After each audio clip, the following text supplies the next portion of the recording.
All right, guys, this is Norwell Central coming back at you with another YouTube video, and I really do appreciate all the love and support so far you've shown on my YouTube channel. I've had a pretty good month so far in terms of just growth and development. I've had about 50 extra subscribers so far, so just keep hitting that subscribe button. It's completely free. Let's go ahead and try to get this video up to 50 likes today. I know the like button is a really easy process and feature that YouTube has here that can actually promote this video to a larger audience, but if you can, be sure to hit that like button today, and let's go ahead and get straight into the video. Because a lot of my content is centered around Florida State recruiting has done quite well, and you're kind of looking at it as we've gone through that Florida State is getting a lot of momentum in the month of July. We've already got 4 commits in the month of July where we've had such excitement, and I know a lot of people were kind of concerned about certain aspects because Florida State wasn't getting them that quickly. And we've looked in the past about a previous recruiting cycle in the 22 class, and we all said, "Oh, Florida State's number 3 in the cycle," and just like Florida's doing now, games were played. Next thing you know, Florida State went 5-7, and you saw the aftermath of what happened with that. And now I think you have to understand this as well. I think the staff is trying to generate a lot of momentum that came from Florida State's 2022 season, is wanting to make sure that the expectations for 2023 live up to what it was. And when you look at Florida State so far in the recruiting rankings, they're about 15th in the 247 composite rankings. And I think it's a class that can generate into a top 10 class, maybe around 8th or 9th, because I do think Florida State generates a lot of its transfers as well. They do have a name in the transfer portal. It's a good thing and a bad thing at the same time, but I do think that getting a nice combination between transfer prospects and recruiting prospects, I think, can go a long way in a program being successful in what they want to do in order to win the championship.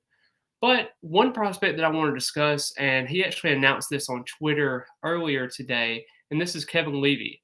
This is a 3-star cornerback prospect. He's listed as a wide receiver at a Cardinal Newman, from West Palm Beach, Florida, and it's a guy that Florida State really likes. Now, the problem is he much of a priority that Florida State thinks he is? Because you have Charles Lester, a 5-star cornerback out of Venice High, and then you also have Ricky Knight, who's committed to the program and a 4-star prospect. He actually transferred over to Cardinal Newman as well.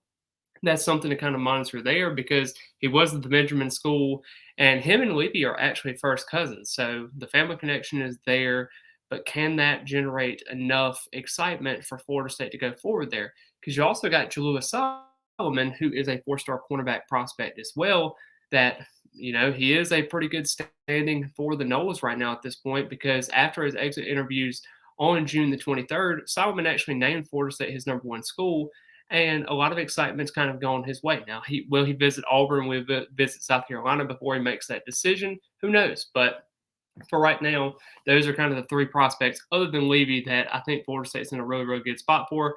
Also, Wardell Mack from the Louisiana area as well is named, Florida State in his top 4 schools, but Texas has got a recent crystal ball. He's also got Florida as well as LSU in the mix as well. So we'll see how that prospect plays out with this because he did visit June the 2nd with his official visit. But with Levy, he did officially visit during the June 16th weekend, which is where Lester and also Knight was actually visiting. And he visited a couple of other schools as well. I know it may seem like a slam dunk for Florida State in that regard. They had Rutgers that he officially visited earlier this month, Louisville as well, Illinois that he visited his last weekend on the June 23rd weekend.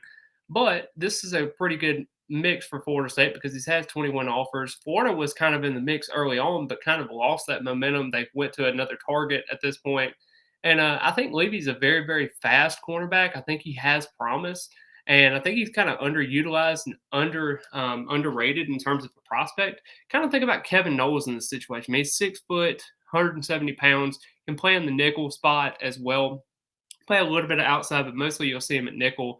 I do think that this is a guy that Florida State wants in their class, and he's already got 3 crystal ball predictions in favor of Florida State. We'll see if Florida State prioritizes him as we get closer to Saturday. But I do think that Patrick Surtain is doing a nice job in developing and expanding the board as we go through with everything. And I think Levy would be a nice addition to this class because everybody yawns and says, okay, 3-star prospect. But this guy can actually develop into something special if he develops his game at a proper level.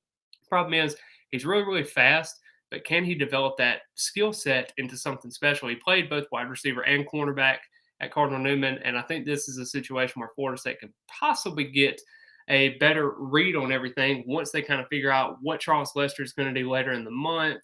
But, like I said, Levy is deciding on July 15th, so you don't have that luxury anymore. I think you need to take Levy as it is. I definitely think he is a definite take, or should be a definite take for this program. I think he can be a difference maker and kind of develop into a year two, year three kind of guy. So we'll definitely see how Florida State pans out with that prospect as well. But I really appreciate all the love and support you all show on my YouTube account as well. Be sure to follow my social media accounts there at the bottom of the ticker. It'll be there for you if you ever need anything. Most of the time, I am on Instagram and Twitter for the most part. I try to get out a video every single day, but every other day, I'll try to get it out. Life is busy sometimes, but I really appreciate everyone as always, and go Noles.